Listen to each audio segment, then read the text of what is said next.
The Psalm of India is in the Dracæna family, which make popular and easy to care for houseplants. This particular species provides cheery bursts of sword-like leaves that grow in bunches of rosettes. It can be wholly green or come in several variegated color patterns that can liven up any spot in a home or office that receives bright, indirect light and consistently warm temperature. This plant originates in Madagascar, Mozambique, and other islands in the Indian Ocean. The species is named after the ocean, not the country, as it does not in fact natively grow in India at all.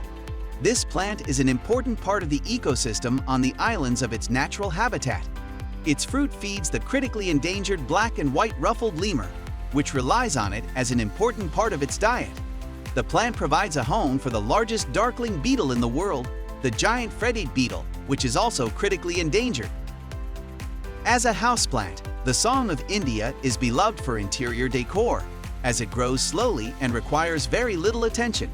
Have a care if there are pets in the home. While the plant is not toxic to humans, except in case of allergy, it contains saponins that will induce purging symptoms in dogs or cats that chew on it.